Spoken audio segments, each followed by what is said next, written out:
Eu vi um vídeo teu explicando o que era a ansiedade. E eu acho legal tu explicar aqui também pro pessoal ouvir que tu tava falando que a ansiedade é uma coisa normal, que o ser humano deveria sentir e faz parte do mecanismo de defesa do ser humano, né? Legal. O problema é quando ele vira crônico, tu não para de sentir aquele negócio. A ansiedade é um fenômeno absolutamente normal e necessário para a vida do ser humano. Inclusive, nós estamos aqui conversando fruto da ansiedade dos nossos ancestrais, que fizeram fugir do leão, né, da chuva e tal, que se protegeram. E a ansiedade aqui é um fenômeno protetor da espécie. Tá aí um outro problema sério, cara. Eu fico lá vendo no Instagram, aí eu fico vendo um post assim: elimine sua ansiedade, combata a sua ansiedade. Sei o que, cara, isso é um absurdo. Porque a ansiedade ela é um fenômeno absolutamente normal e necessário nesse sentido. Te digo mais, olha só que interessante. Ela te prepara para os desafios. Um atleta olímpico americano, isso eu conheci lá nos Estados Unidos, quando estava fazendo parte do mestrado. Eu tive a oportunidade de conhecer um centro olímpico americano. Inclusive, acho que o Phelps. E eles são levados, o atleta americano é levado a, quando está numa prova olímpica, a estar no seu nível perfeito de ansiedade. Baixa ansiedade diminui rendimento. Então não queira estar zen na hora de uma prova de concurso, irmão. Você vai estar desligado. Assim como um nível excessivo de ansiedade também prejudica desempenho. Então nós temos um nível ótimo de ansiedade. Sabe qual é esse nível ótimo?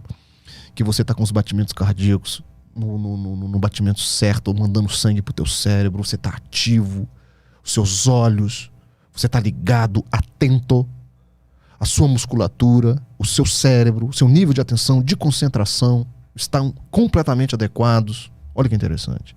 Assim você pode fazer uma prova, assim você pode ir para um desafio, assim você pode fazer uma prova se você for um atleta. Se você está... Vamos relaxar. Vamos fazer aqui uma meditação antes da final olímpica. Não vai dar muito certo. Porque você vai produzir um estado de relaxamento que não é próprio para aquela condição de fazer uma prova, por exemplo, ok? Veja então que a ansiedade é algo que joga a seu favor.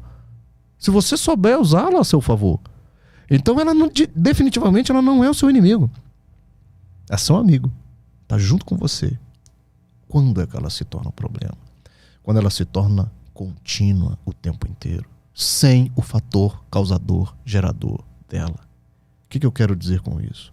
A ansiedade ela foi feita para ser um fenômeno reacional. O meu estado normal não é ansiedade. É um estado mais do relaxado, entre o relaxado e o ansioso. Acontece um fato, um gatilho. Eu fico ansioso. O gatilho passou, eu relaxo. Então veja que a ansiedade, esse fenômeno, a ansiedade, ele foi feito para ser uma reação diante de um estímulo gerador.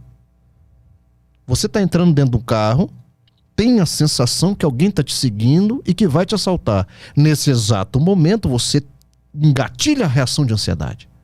As suas pupilas se dilatam, o seu coração acelera, você tem a ereção dos pelos, o seu intestino trava, porque nesse momento você vai ser preparado fisiologicamente ou para lutar com o bandido ou para sair correndo. Quando você olha e foi só a impressão, você relaxa, entra no seu carro, dirige, chega na sua casa.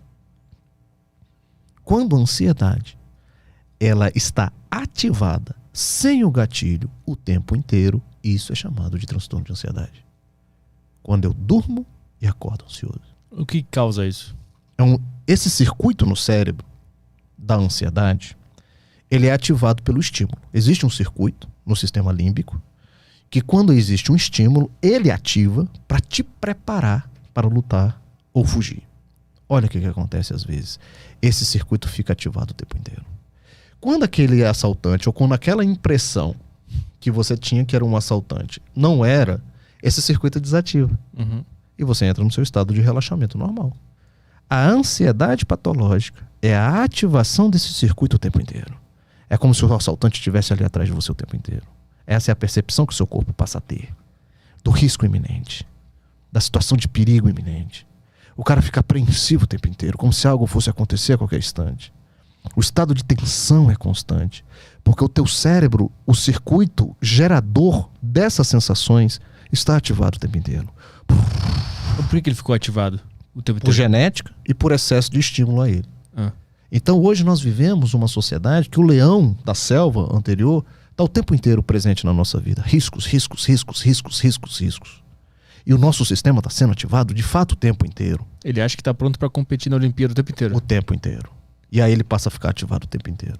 E aí chega um determinado momento que você não tem um estímulo mais, mas ele está ativado. Tem um componente genético nessa história e tem um componente ambiental. Uhum. Entendeu? Então a ansiedade patológica é um estado persistente, permanente de ansiedade. O ser humano não foi feito para viver ansioso. Nós somos feitos para estar ansiosos em momentos certos. Uhum. Viver de forma ansiosa é que está o problema. E hoje nós somos o país mais ansioso do mundo. Né? Mas esses estímulos de fora que fazem esse sistema ficar ligado, o que eles são? Que sistemas são esses? São estímulos que o nosso cérebro interpreta como risco. Qualquer um.